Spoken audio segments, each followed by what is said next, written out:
Welcome to the Real Property Show, where we talk about building, buying, and selling residential real estate. I'm Brian Freeman, and welcome to the show.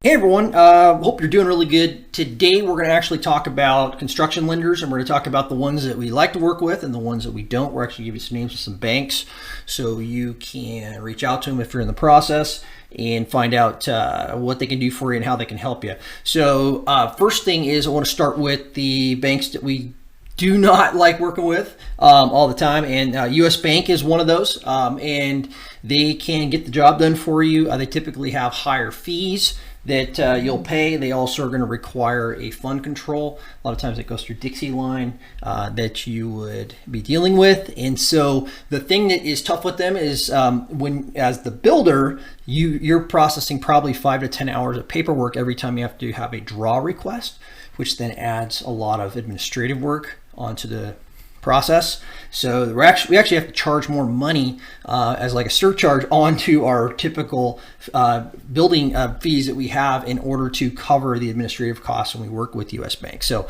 they also, on the land side, if you're getting a loan on land, they're typically more money. The interest rates are a little bit higher, so you have higher points, higher interest rate when you're buying land or financing land. So US Bank, they can get the job done for you.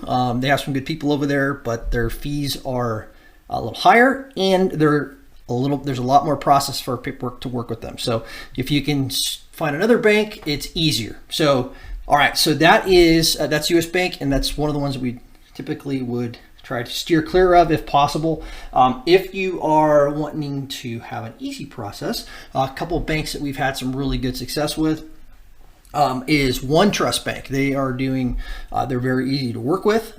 We've worked with them a number of times now, and the process for draw requests and getting payments progress payments as you go through and draws is very easy. The rates are very good as well. We're seeing some rates down in the low 3s, even 3%.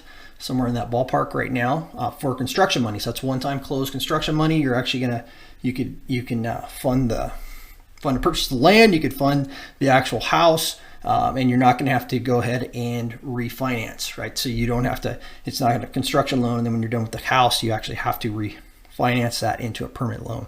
It is the permanent loan. So you're getting a good rate on that construction money. They're very easy to work with. The process is very smooth. So OneTrust is a great bank to work with.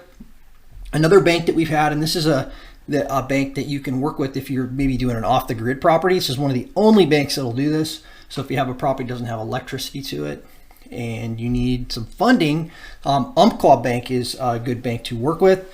We've had good success with them, and they have a very streamlined draw process as well that is fairly easy to work through. So they're a good resource as well. Their rates are competitive as well. Another bank that we have worked with, and they have some other options for you as far as if you need particular income qualification parameters to be a little bit more aggressive. Connecticut Bank is a good one to work with. What they can do for you is they Connecta is the correct way to say that. I mean, I'm not certain if I said that correctly, but if you are, let me give you an instance here. So if you have a house that you are living in currently, and you want to build a new house, and you have your debt to income ratio is too high, keeping the payment on the home that you live in currently to qualify for the new house, meaning that you would have to sell that new house, or you'd have to rent that house after the new home was built, and then move into it.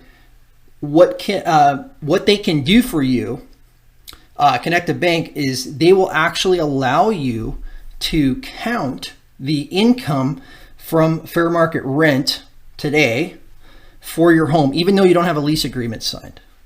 So their underwriting guidelines allow that, and that allows you to qualify to make the purchase or to get the loan funded for the construction loan on your new home without having to move out of to sell your house, or actually have a lease agreement in place.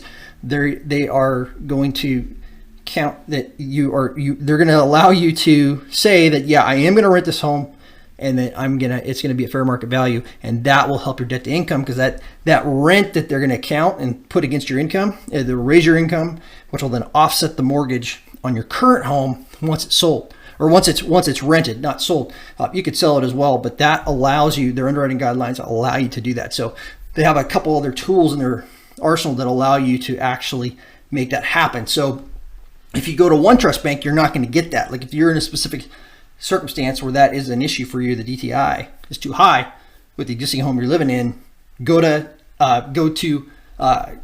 Connecta and see what they can do for you. So it's definitely an option. So we have 2 clients that are actually working with them currently right now because of that exact circumstance. So, all right. So I hope that was helpful. If you have any questions, feel free to reach out to us in regards to the lenders we talked about. And hope you have an excellent rest of your day. And if you have questions further, you can go to our website at tfgonline.com, and we have a ton of resources. Go to our resources page.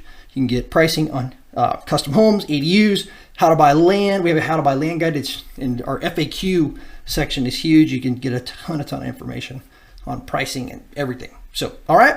Thanks again. Have a great rest of your day.